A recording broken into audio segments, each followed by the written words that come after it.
Boa noite com Jesus. Vamos ficar de pé, por favor.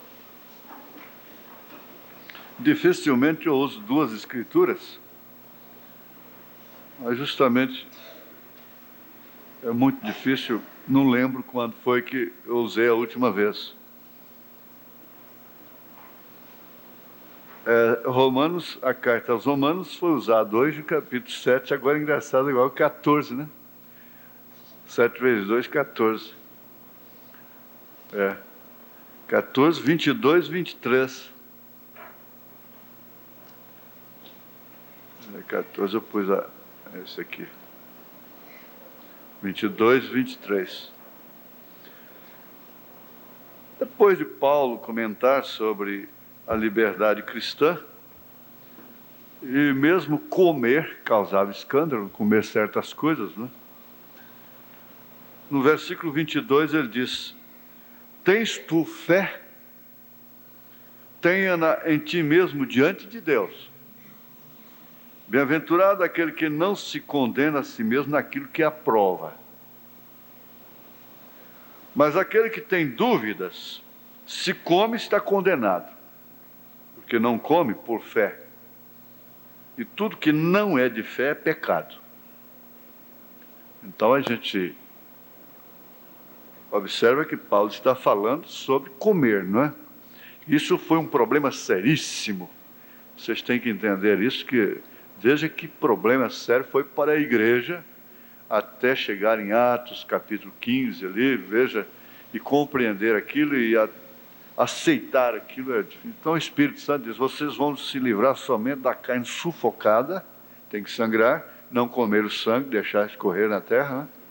O Espírito Santo, mas isso foi tradição, vinha dos séculos, não é? E foi um problema muito sério para São Paulo, para os pastores, não é? Colocarem estas coisas, onde nasceu o adventismo. Para mim, ele nasceu ali em Gálatas 3. Os adventistas já estavam na Galácia. Paulo pegou eles lá e, deu-lhes de chicote até as horas. E tudo que não é de fé é pecado. Agora, aqui em Tito, na carta a Tito, capítulo 1, é o verso 15, 16. Verso 15, 16. Essa cartinha é pequenininha. O capítulo 2 é muito bom para as irmãs mais idosas, né? Para as mais novas também, para nós todos. Todas as coisas são puras para os puros, mas nada é puro para os contaminados e infiéis. Antes o seu entendimento e consciência estão contaminados. Confessam que conhecem a Deus, mas negam-no com as obras, sendo abomináveis e desobedientes e reprovados para toda boa obra. Vamos orar. Senhor Jesus, nosso Salvador, nós te pedimos aquilo que mais necessitamos na nossa consciência, que é exatamente perdoar os nossos pecados, que são muitos a cada dia, e aceitar a nossa gratidão pela tua misericórdia, que é grande a cada dia, que é enorme para conosco. Te suplicamos, ó Deus, que a palavra não seja simplesmente a do homem, porque o homem não tem condição, o homem está fracassado, o homem é um esqueleto apenas, o homem está arrasado, mas o Senhor não. O Senhor pode falar, o Senhor tem autoridade, o Senhor tem toda a condição absoluta de nos falar, de nos corrigir, de nos exortar, de nos redarguir, de nos animar, de nos curar, de nos consolar, em nome de Jesus Cristo. Senhor, Pai amado, nós te pedimos estas bênçãos. Amém. Sentai-vos.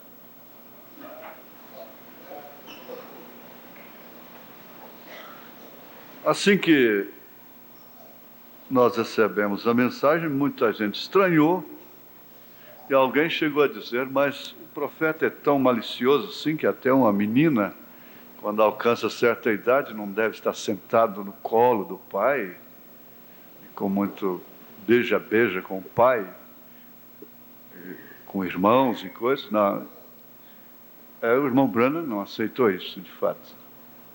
Não tem por que uma moça sentar no colo de um pai, de um irmão, de um tio, de coisa assim. Ele não aceitou isso, porque o profeta foi homem. Como Jesus chegou a ser homem, o profeta foi um homem, sujeito a todas as paixões que um homem é sujeito.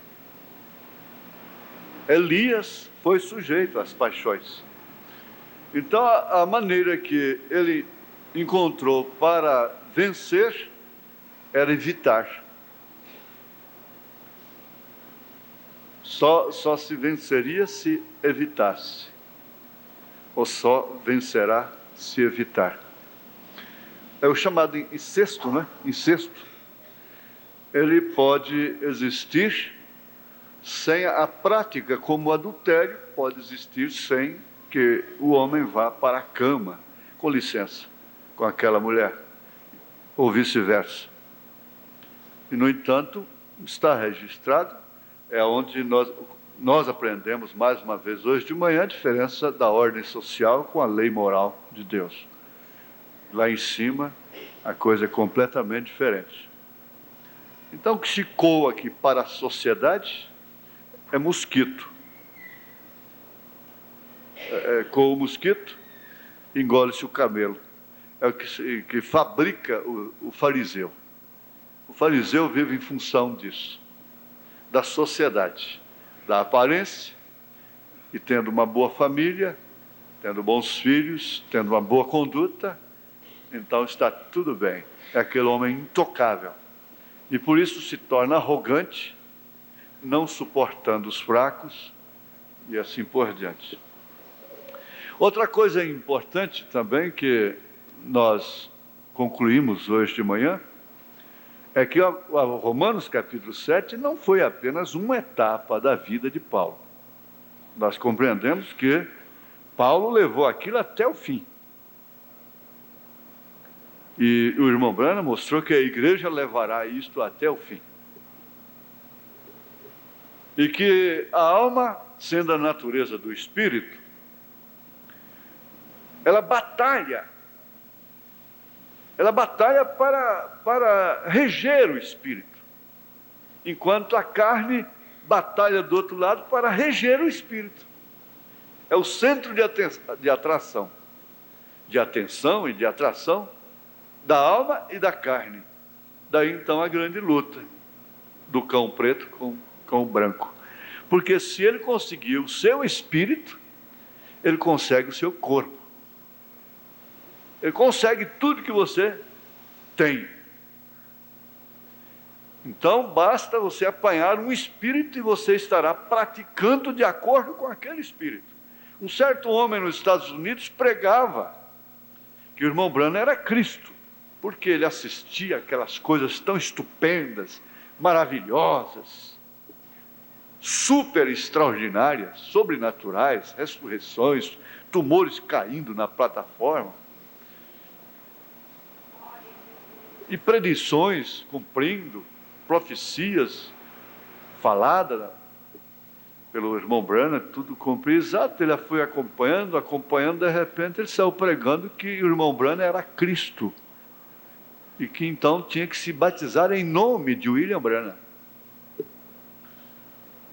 O irmão Branham se desesperou com aquilo de tal forma, porque aquilo foi lastrando. É fácil um espírito lastrar. A moda é um espírito. Aquilo pega com facilidade. A propaganda é um espírito. Quando a propaganda é da coisa boa, utilitária, necessária, tudo bem. Mas a propaganda desse refrigerante que só vai te causar mal-estar, uma úlcera, uma gastrite, uma coisa, é uma má propaganda, é um espírito. Mas ele, na sua sinceridade extrema, chegou a dizer: eu abandono o campo, se vocês continuarem com isto. E eu prefiro cair sobre o meu rifle. Isso quer dizer, tirar a minha própria vida, chegar lá como um desertor, do que chegar lá como um falso. A ameaça foi tão grande, o desespero dele foi tão grande, que ele chorou, ele desesperou quando disseram que ele era Cristo.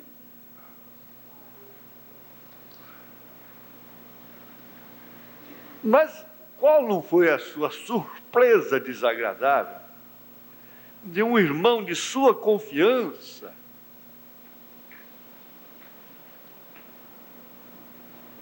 num certo momento em diante saiu dizendo que o irmão Branham era Cristo, como diz, crendo naquela doutrina. Ele chamou o irmão e disse: irmão, isso foi pelo Espírito Santo. Sabe o que aconteceu com você? Você dormiu no hotel tal noite, assim, naquela cidade tal, no quarto número tal, assim. É assim. Pois na noite anterior, esse homem que vive pregando aí, que instituiu essa doutrina que eu sou Cristo, pousou exatamente naquela mesma cama. E você apanhou aquele espírito.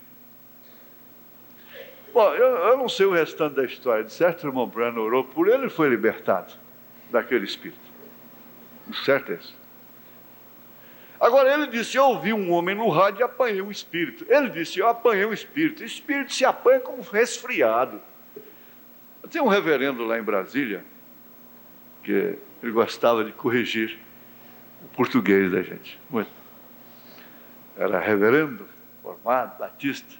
E eu era moderador. Os batistas chamam o pastor de moderador da igreja. E quando ele percebia que a pessoa estava gripada, ele não lhe dava a mão. Ele pegava no punho da pessoa. A pessoa levava a mão, ele pegava aqui no punho. Estudou demais, conhecendo o que é o vírus, o que é isso, o que é aquilo. Quer dizer, se apanha espírito como se apanha o vírus da gripe. O espírito é contagioso, é transmissível, é uma doença contagiosa. Apanha-se.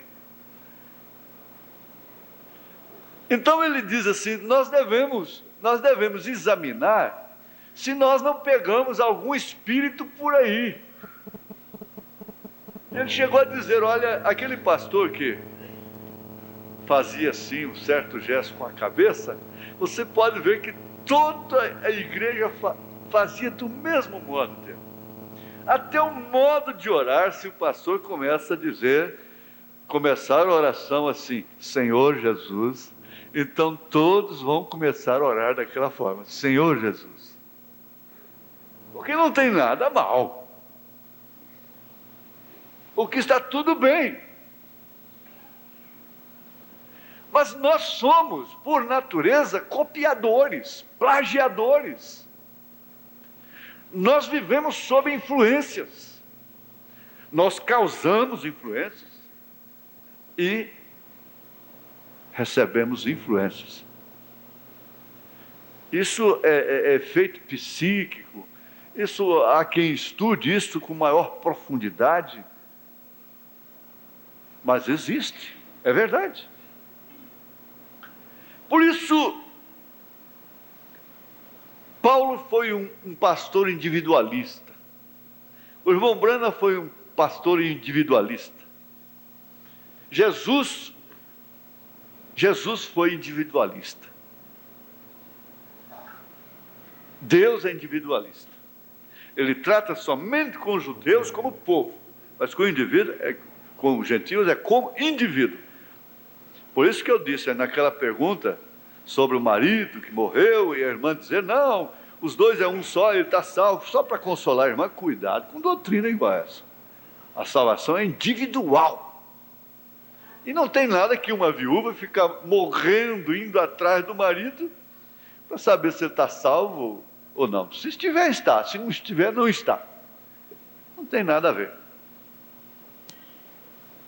Deus trata com o indivíduo, é com a pessoa. E por isso, então, essa pessoa deve ter fé em si mesma. Foi o que Paulo trabalhou. Você tem que ter fé em si mesmo. O que significa vida em si mesmo. Cristo em você. Aí então você tira quaisquer homens da frente.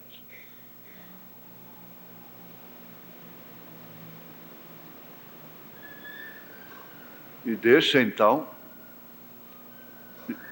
Jesus, sem nenhum extremismo, sem nenhum fanatismo. Nós temos de copiar, nós temos de imitar alguém.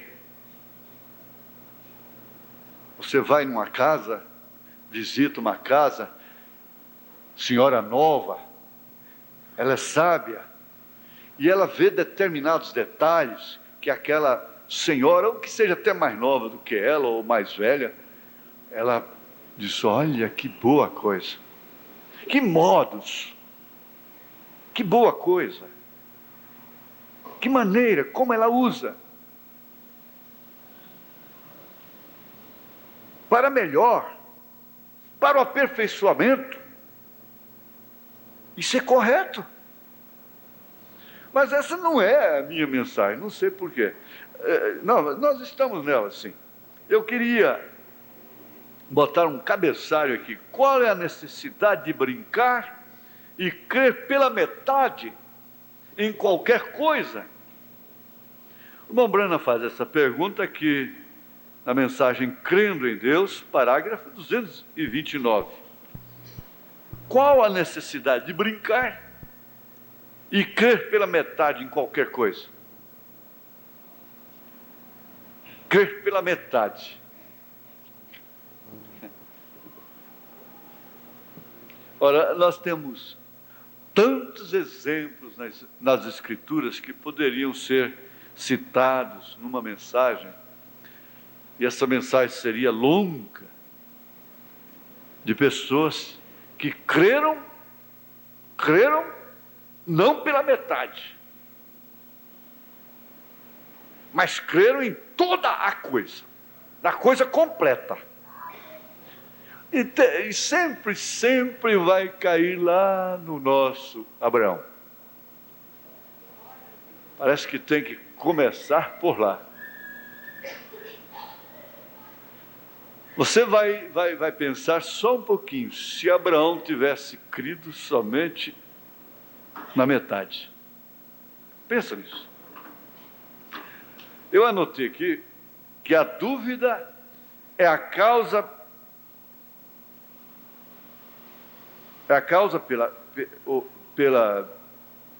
pela qual os sentidos,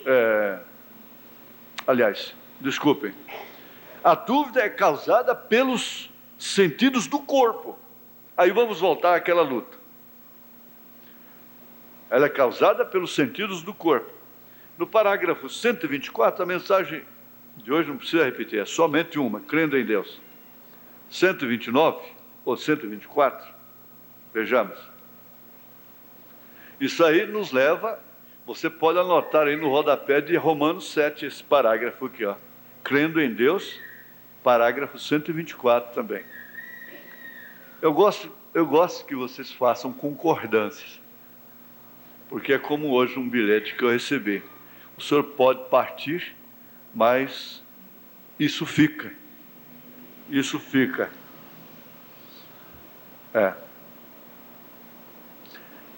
Ele era Jeová Jireh, ele era Jeová Rafa, Nisse, ou Nissi, não sei, e assim sucessivamente.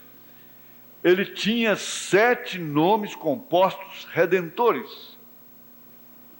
E para substituir a vida humana, tomou um cordeiro e o ofereceu como sacrifício provido, pois em Isaque todas as nações seriam abençoadas, e através de Isaque veio Cristo. E estando nós mortos em Cristo, tomando a semente de Abraão, e somos herdeiros de acordo com a promessa. Somos herdeiros de acordo com a promessa. Aí está você.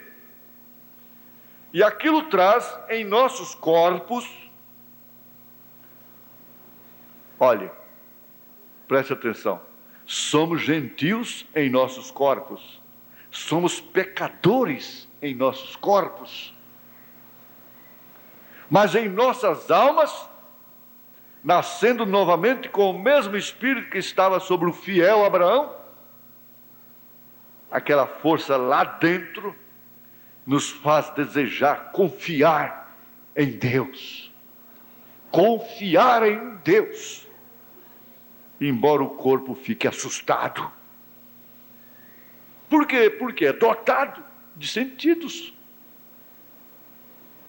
que depende de ver, de apalpar, de ouvir, de sentir. Então aquela força lá dentro é uma força inexplicável. Se alguém alcança sucesso no futebol, se alguém alcança sucesso na música mundana, no cinema, e mesmo nas carreiras naturais, há uma força propulsora dentro deles, daquela pessoa. Há uma força. E se alguém tem que alcançar sucesso como cristão, aquela força tem que estar lá dentro, nos fazendo desejar confiar em Deus. Confiar em Deus. Embora o corpo fique assustado. Oh, se somos filhos de Abraão, vamos ser como o pai Abraão foi. Tal filho, tal pai. Tal pai, tal filho. E Pedro chegou a dizer, como Sara, vós sois filhas, da qual sois filhas, como Sara, da qual sois filhas. Então é aquilo que você tem que fazer. Tire as pessoas, tire as influências. Seja você mesma, você mesmo. Tenha o seu estilo próprio, o seu próprio espírito de vestir, de andar, de agir, de falar.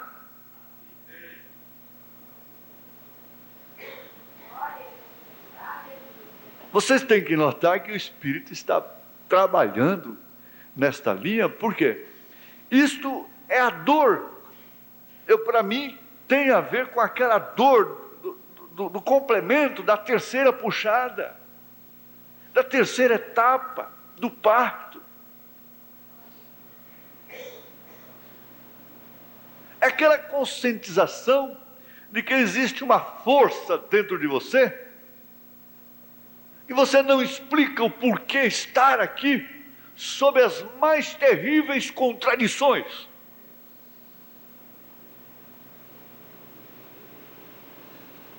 Como estava Abraão crendo sob as mais terríveis contradições que seu corpo oferecia, que seus sentidos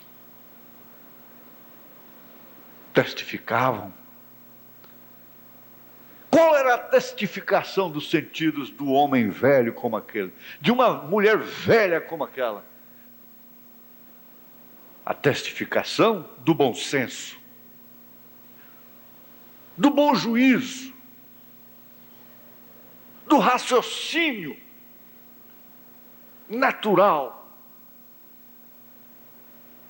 Jamais, jamais, jamais, jamais, jamais, porque a lógica diz, se vocês não tiveram filhos enquanto eram novos, enquanto ela tinha um útero, um ventre fértil, ovários e tudo, em forma nova, bonita, agora depois de velha, acabada, tudo secado, depois deste homem, com essa idade,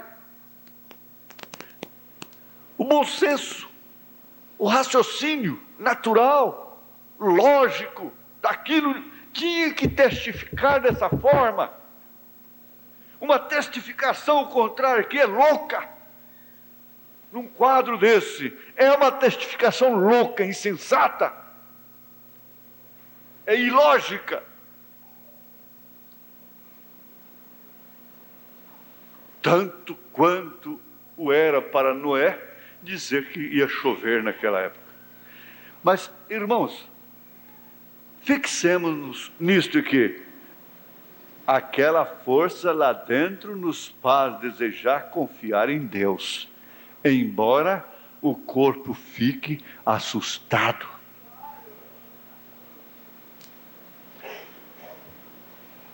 A dúvida gerada pelos sentidos é a mãe do medo. A pessoa dominada pela dúvida, ela cai nessa sensação de insegurança que é o medo. Medo. O medo está de mãos dadas com a timidez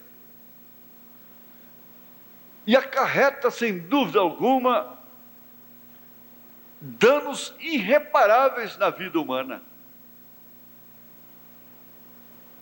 Eu me lembro que ainda criança, até 1949, eu tinha um medo incontrolável de defunto, da noite, de coisas, aquelas histórias de mula sem cabeça, lobisomem e coisas assim. Tinha medo. Não podia ouvir o sino da igreja bater, suando lá. Tem um toque lá que era de gente que morreu, era missa. E se visse então o caixão passando, então aquele caixão vinha de noite. O meu medo trazia aquele caixão, aquele defunto. Agora, que mal faz um defunto, gente? Às vezes é preferível você deitar com um defunto lá no cemitério do que deitar com certas pessoas vivas, perfumadas. Defunto não faz mal a ninguém. Até que faleceu o irmão mais velho da irmã Anita, Epaminondas, e que eu cheguei lá assim meio desconfiado. Era o primeiro defunto, homem morto, que eu ia encarar. Mas como eu tinha fé nele, o conhecia desde que nasci, era um homem de Deus.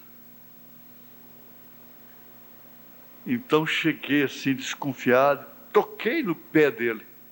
Quer dizer, peguei no pé de um homem morto. Dei um toquezinho ali. Aquilo foi o suficiente. Nunca mais tive medo de nada, de defunto, de assombração, de nada. De assombração, de coisa alguma. A mamãe nunca tinha me falado em lobisomem, nunca tinha falado em bicho-papão e nada disso. Não sei por que eu tinha esse medo. Mas aquilo causa suor, causa trauma, nervoso, falta de ar, causa distúrbio fisiológico. O medo atrai aquilo o qual se está temendo. Aquilo que você teme, você está chamando. Porque as próprias feras reconhecem, elas sabem quando você está com medo. O cachorro sabe conhece quando o homem está com medo. E mesmo a onça, o leão, a cobra, tudo sabe quando o homem está com medo. Satanás sabe quando você está com medo. O diabo sabe quando você está coagido, está inseguro, insegura.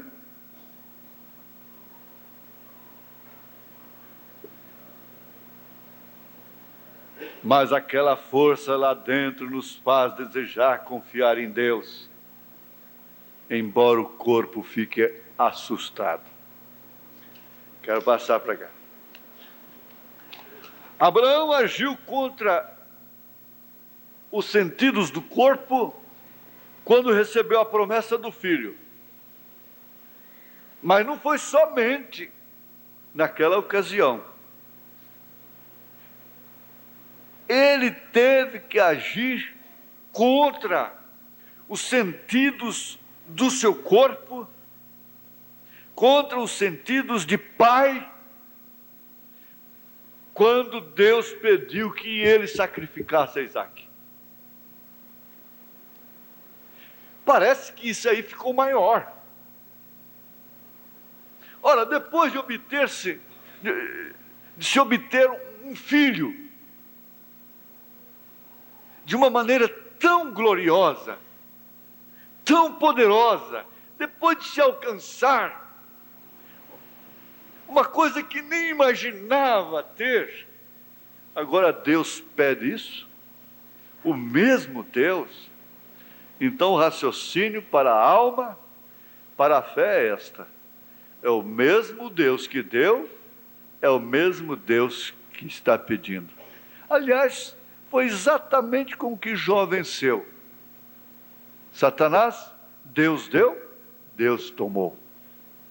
Irmão Brana venceu lá no hospital quando a Sharon estava ali morrendo penosamente. E que o diabo conseguiu trabalhar o seu corpo. Trabalhou, e o corpo, o sentido chegou até concordar com ele, com o diabo. De fato, Deus não me ama, Deus não se importa comigo. Mas aí, a força que estava lá dentro, que não é o tamanho como Davi, não era o tamanho do Golias, muito menos a pedrinha que ele usou. A força é pequena, é do tamanho de um grão de mostarda, que deu força para aquele espírito dizer, da mesma forma, Deus deu, Deus levou, Deus tomou Satanás. Vai-te! Gente, não tem hora de maior gozo, de maior vitória, quando você pode ver que Satanás se foi naquela investida dele, que ele foi vencido. É o maior trunfo.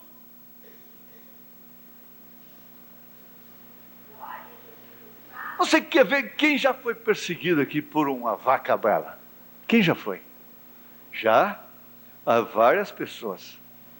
Aqui alívio, né, Laudalino. Eu já estive às catas, na madrugada, lá em Taguatinga, porque eu saía de madrugada, 4 horas da manhã, todos os dias. E aqueles cães enormes, eram aqueles cachorrões que são criados somente para perturbar vizinhos, perturbar a noite. Os cães ladram durante a noite. E aqueles cães iam me estraçalhar. Eu não corri, não podia correr, porque eram vários. Eu não estava dentro do terreno deles, eu ia passando na rua. eu ia para trabalhar, eu não estava roubando a casa deles. Aquilo era um diabo.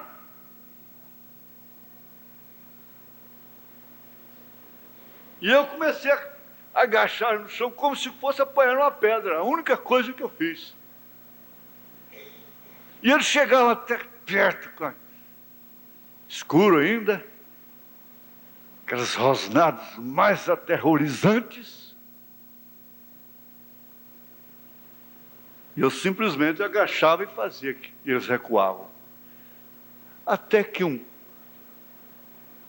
principal lá desistiu, os outros seguiram-no.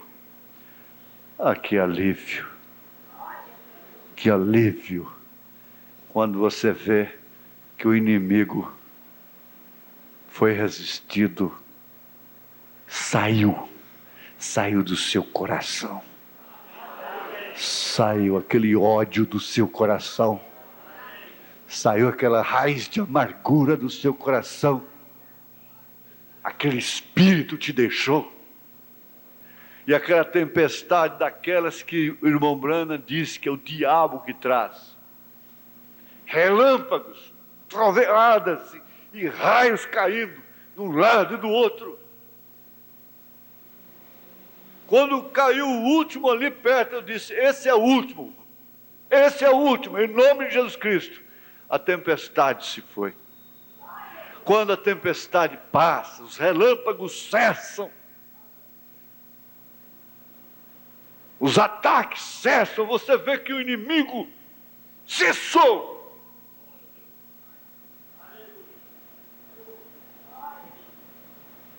A sua força cresce.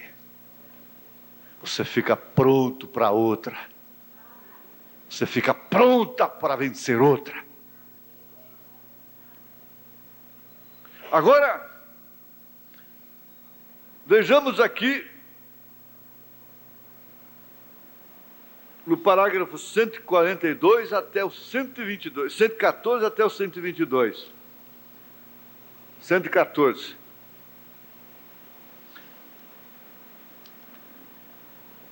Abraão, quando ele era velho, ele creu. Ele creu. A questão está nisto aí. O trabalho da plataforma está exatamente em torno disso. É o principal motivo, o principal objetivo do culto. É infundir fé. Porque a fé vem pelo ouvir. É infundir fé. Agora, Abraão, quando ele era velho, ele creu. E Deus lhe disse para ir, e ele obedeceu. Contrário a todos os sentidos humanos, conforme já analisamos. E ao sair a caminho, posso vê-lo tomar os servos e as pequenas mulas, e eles seguirem para alcançar o monte de Deus. Oh, eu simplesmente gosto demais disso. Ouçam isto. Se o profeta gostava disso, nós também devemos gostar. Nós devemos sentir o mesmo sabor que ele sentia.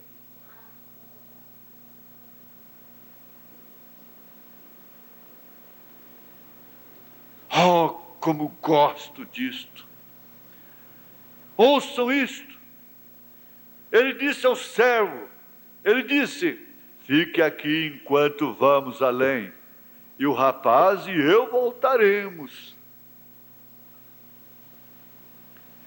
Ele pensou que Deus estava brincando com ele? Como é que ele disse para o seu servo, eu e o rapaz voltaremos?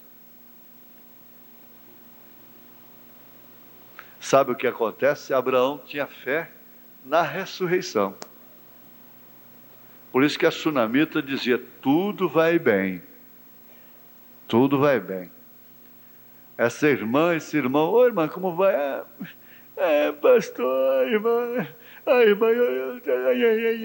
mais ou menos, não anda, essa irmã precisa ter um convívio com a sunamita. Precisa ter um convívio com Abraão. O menino estava morto em casa, ela dizia: tudo vai bem. E não era apenas uma emoção, não era apenas uma fantasia. Você dizer que vai bem com a morte em casa, não é hipocrisia, não é fingimento, não é estar de acordo com o pecado. É que não estão conhecendo a fé perfeita.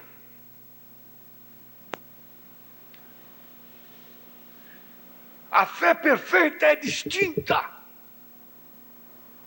Ela é incoerente. Ela é um contraste. Se isso foi lá no tempo de Abraão, foi no tempo de Paulo, foi no tempo de Pedro, foi assim com o profeta, e não será assim conosco? Hã?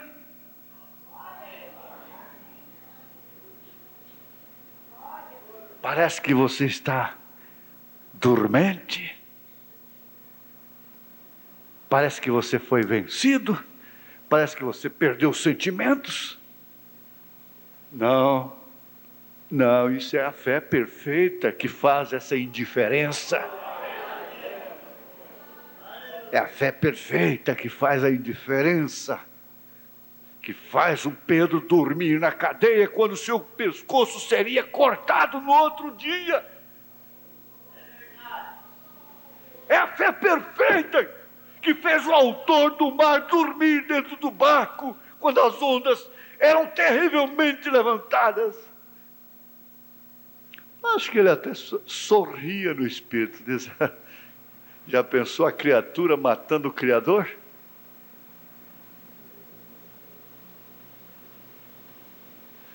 Nós, às vezes, perdemos a consciência do Deus que nós temos, do Deus no qual nós cremos. Nós cremos no mesmo Deus de Abraão. É no mesmo Deus de Sadraque, de Misaque, de Abednego que essa juventude crê.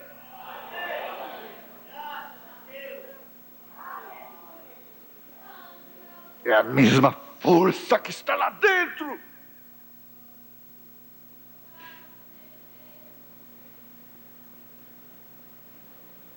E às vezes alguém diz: como aquele homem suporta? Como que ele dá conta? Não é ele não. É essa força que está dentro dele. Como que aquela mulher suporta? Não é ela. Como lá no mundo, mas como que a mulher suporta ser mundana? Ser mundana é terrível. Ser mundano é horrível. É cansativo. É desgastante. Tem que haver uma força por dentro.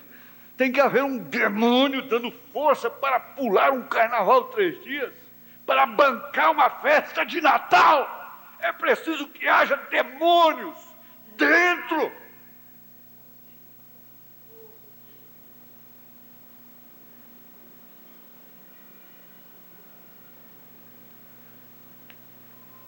Eu disse no rádio que todos os cultos nossos é de encontro.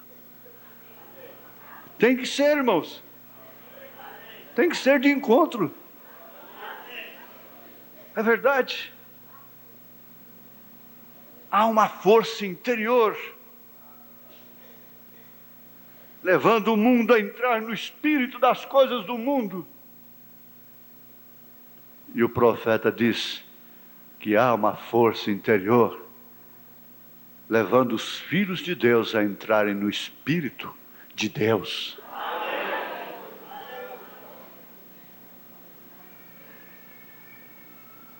Como eu gosto disto. nós voltaremos.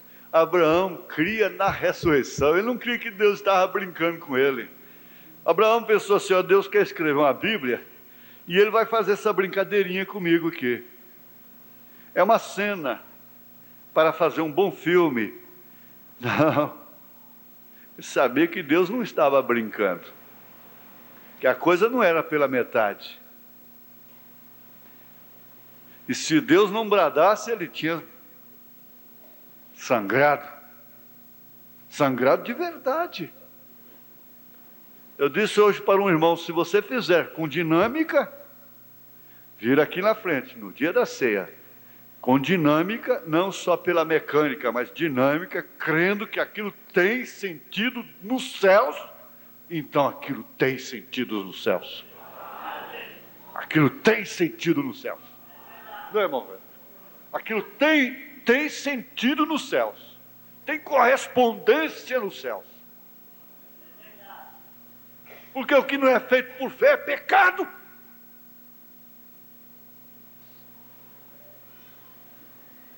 Agora, irmãos, veja, que coisa, desculpe-me, às vezes minhas emoções escapam de mim, eu fico emocionado com essas grandezas, né? Rapaz, o rapaz e eu voltaremos. Mas como? Eu não sei.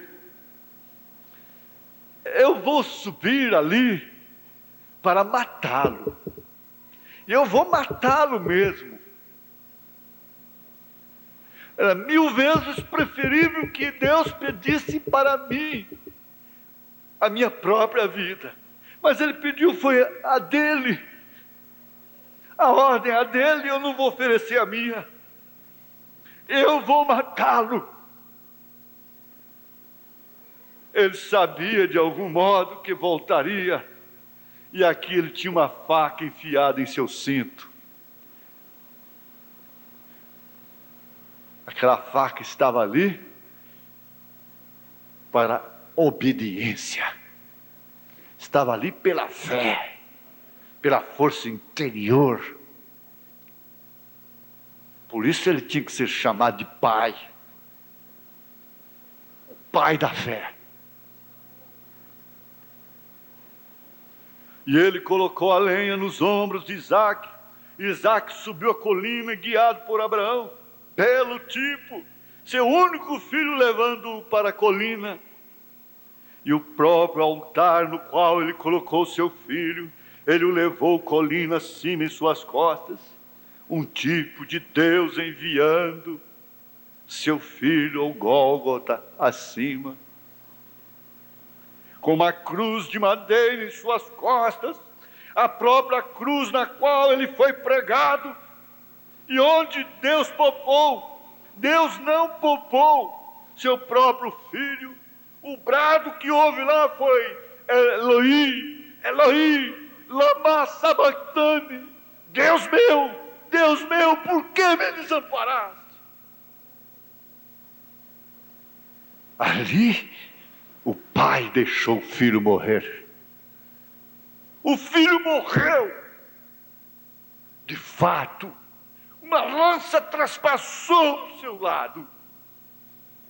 Mas o filho ressuscitou. De fato, lá estava a fé do Abraão. Mais uma vez.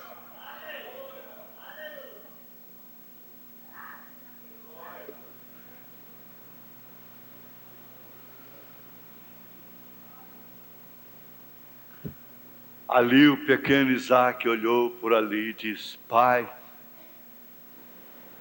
Mexe tudo por dentro quando fala pai. Pai, mãe. Você pode estar nervosa como for. Ele fala: mãe, mamãe. Você já amolece. Você pode estar nervoso como for. Ele fala assim: pai, ô pai, espera um pouquinho, pai, deixa eu explicar. Pai, papai, aquilo já... É a mesma coisa quando o pai vai falar com o filho, fala: meu filho. Em vez de falar o cachorro, meu filho, minha filha. Vem cá. Filhinho, filhinha, isso amortece bacadas. Isso é amortecedor. Às vezes precisamos trocar os amortecedores.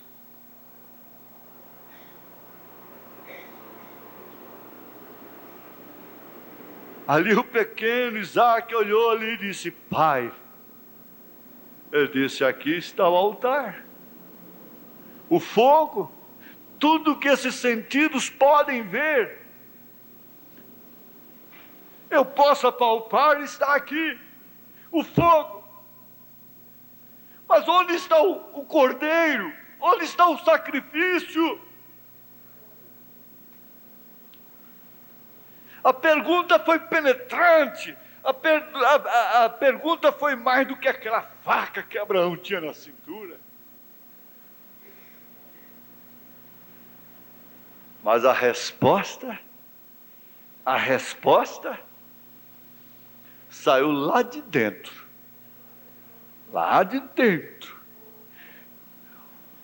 Não importa as bicadas do sabiá que a fruta tem por fora, não, minha irmã. As feridas, os machucões da vida, os espinhos, nesse corpo.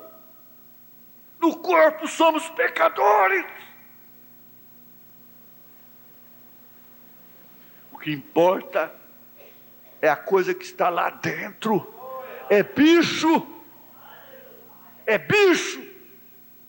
É podridão. É ódio. É mexericos, etc. Ou é aquela mesma força que Abraão tinha?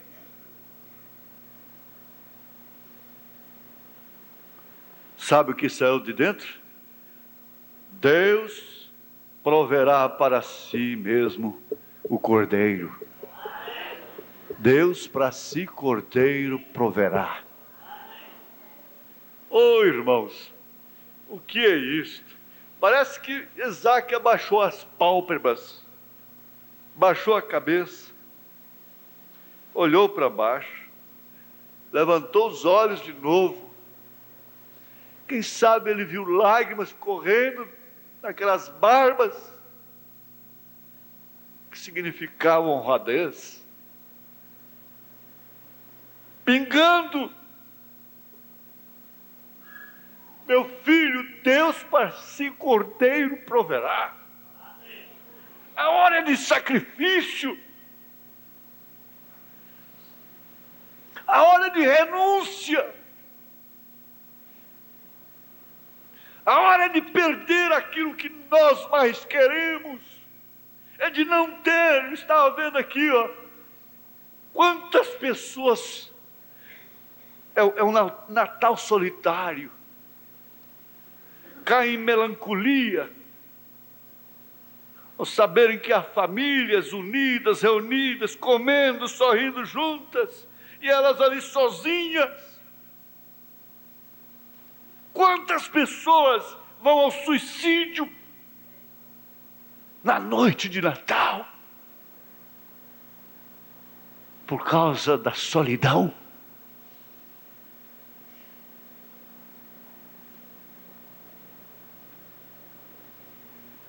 É a parte humana, é a parte afetiva.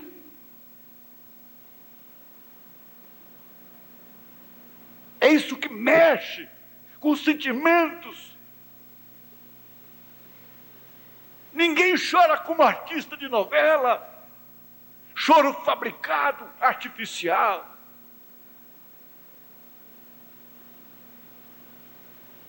O Natal solitário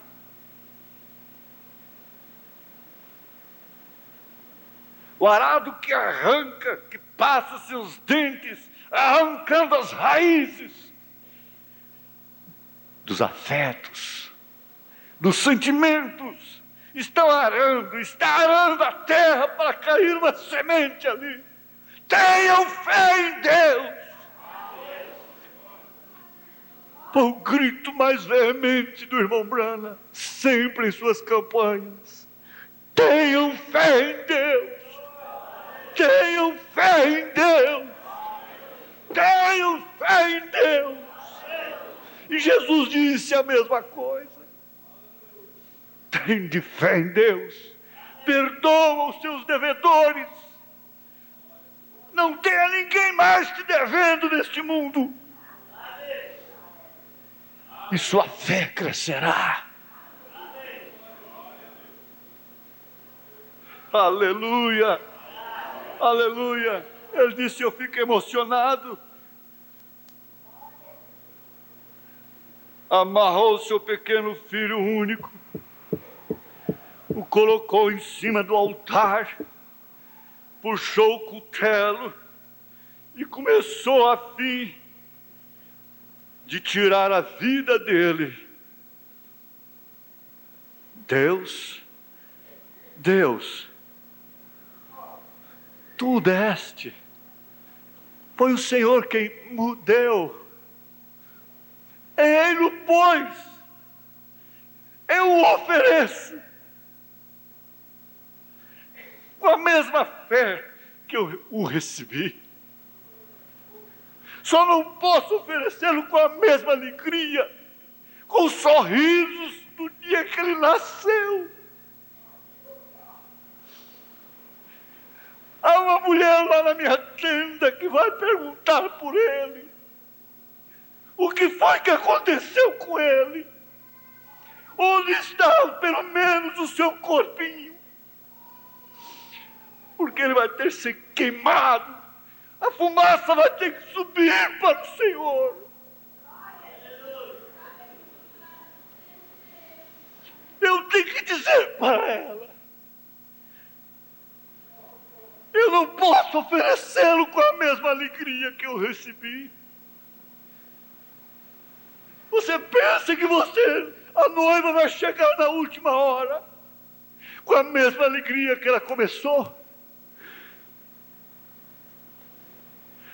Porque eu disse para um caro colega, se o problema desse país chama-se Joaquim Gonçalves, ele não era problema quando estava na porta do mercado. Não, ele não era problema quando estava pondo leite na mamadeira para vocês. Ele não era problema nesta hora, o seu pai não era problema, a sua mãe não era problema, aquela mulher quando estava carregando marmita dentro de um ônibus, não era problema.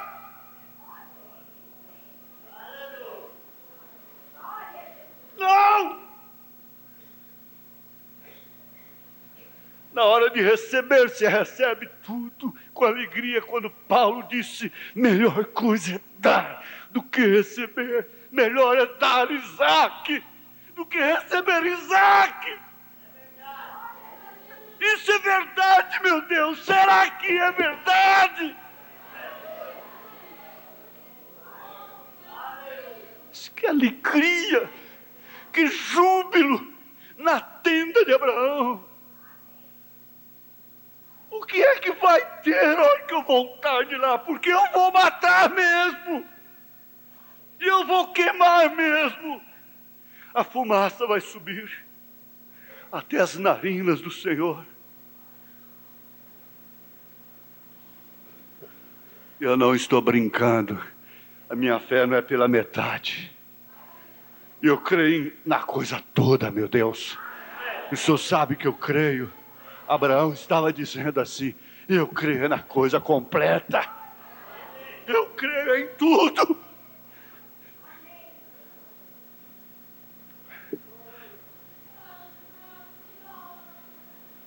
Mas quando ele começou a baixar o cutelo, um anjo segurou sua mão e disse, Abraão, pare! Pare! Não faça isso. Não faça. Não faça.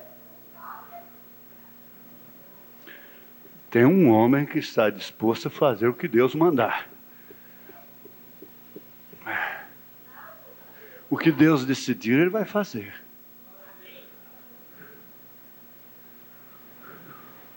E se o anjo não segurar, Ele vai fazer.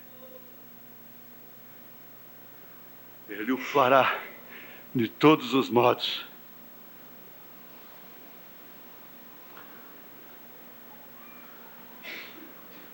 Pare, Abraão. Não é uma brincadeira, não. Eu já vi que você crê na coisa toda. É completa. Você já viu? A moça já viu que aquele moço não crê no casamento todo, ele crê na metade só. Ele já viu que aquela moça só crê na metade da coisa.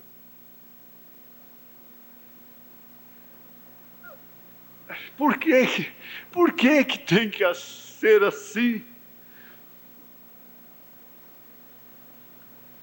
Bem, então um cordeirinho, um carneiro, baliu no deserto, apareceu ali.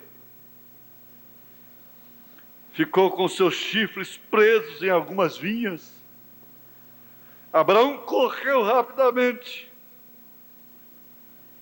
agarrou o carneiro, soltou seu filho,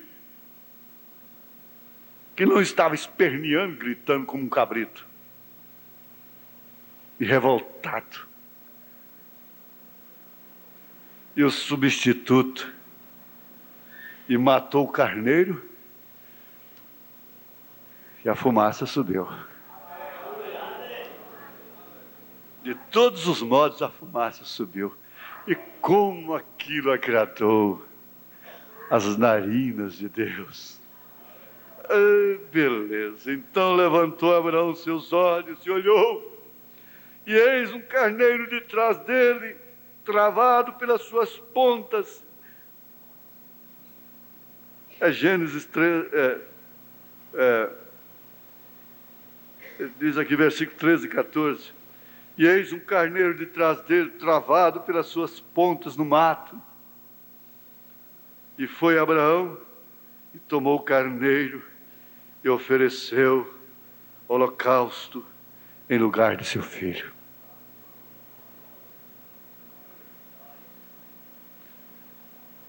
Alma, cão branco, natureza do espírito. Corpo, cão preto, para controlar o espírito. O profeta diz: você tem que olhar para uma promessa divina. Se você é filho de Abraão, filha de Abraão, você tem uma promessa divina. É o parágrafo 68 e 69.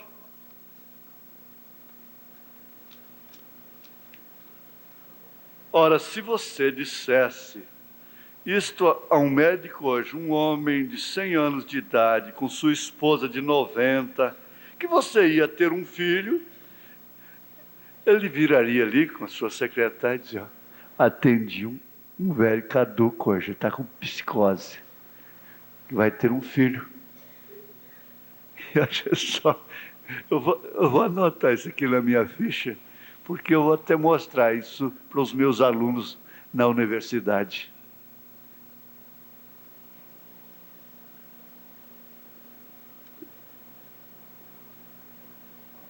Ou então o que eles fariam?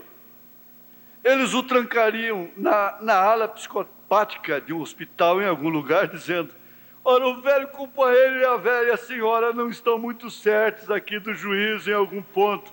Não tem um parente responsável por aí? Para a gente falar à parte. Escuta, o que é que está acontecendo aí com sua tia, Ló? Com seu tio? Será que Ló estaria por ali? Para cuidar dos velhos? Em sua demência?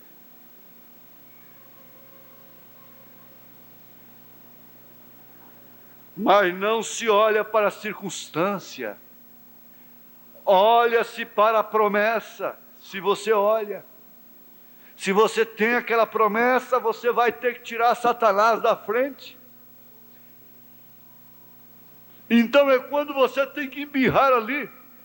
Mas se você não tem essa promessa de Deus, você está perdendo tempo.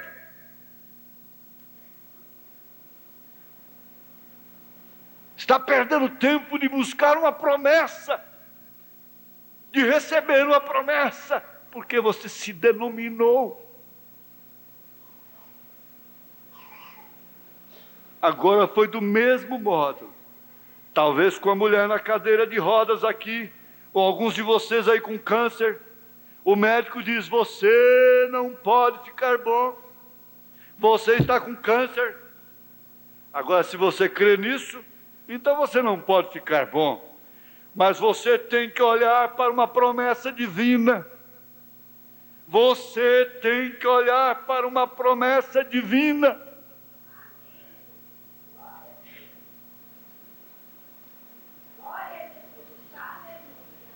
Nós temos aqui ainda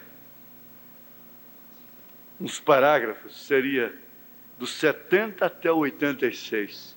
Mas se você quer, leia em casa. Medite. Você tem que olhar para uma promessa divina. Crer pela metade? Não. Já vimos que o nosso pai não creu pela metade. Qual a necessidade de brincar e crer pela metade em qualquer coisa?